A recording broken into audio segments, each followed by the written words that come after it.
না না না, আজকে কোনো মাছ মাংসের রেসিপি না, আজকে বানাবো সোয়াবিন, চিলি সোয়াবিন। একে রোজ রোজ মাংস মাংস না খেয়ে আজকে মনে হলো আমার একটু সোয়াবিন খাবো, তাই বানিয়ে ফেললাম চিলি সোয়াবিন। এটা ভাত, রুটি, পরোটা, নান, তারপর ফ্রাইড রাইস, পোলাও সবের সাথে ভালো লাগবে। তো প্রথমে সোয়াবিনটাকে আমি ভালো করে জল দিয়ে ধুয়ে তারপরে একটু কড়াইয়ে জল দিয়ে তার মধ্যে একটু নুন দিয়ে সোয়াবিনটাকে সিদ্ধ করে রেখেছিলাম। এবারে কড়াইয়ে সর্ষের তেল দিয়ে দিয়েছিলাম ডুমো ডুমো করে কেটে রাখা পেঁয়াজ, তারপরে দিয়ে দিলাম একটা ক্যাপসিকাম, যেহেতু আমার ক্যাপসিকামটা একটু পেকে গেছিলো ওই জন্য লাল দেখাচ্ছে।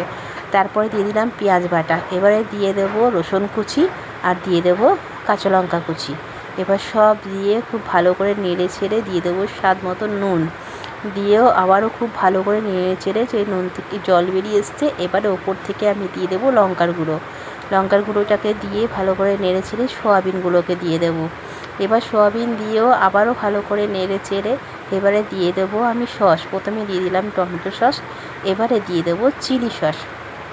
তো চিলি সস দিয়ে দিলাম, দিয়ে আবারও খুব ভালো করে নেড়ে চেড়ে এইবারে কিছুক্ষণ বাদে দিয়ে দেবো একটু মিষ্টি। তো মিষ্টি বলতে আমি একটু গুড় দিয়েছি, আপনারা একটু চিনি দেবেন, জানেনই আমি একটু মিষ্টি বলতে গুড়ই খাই।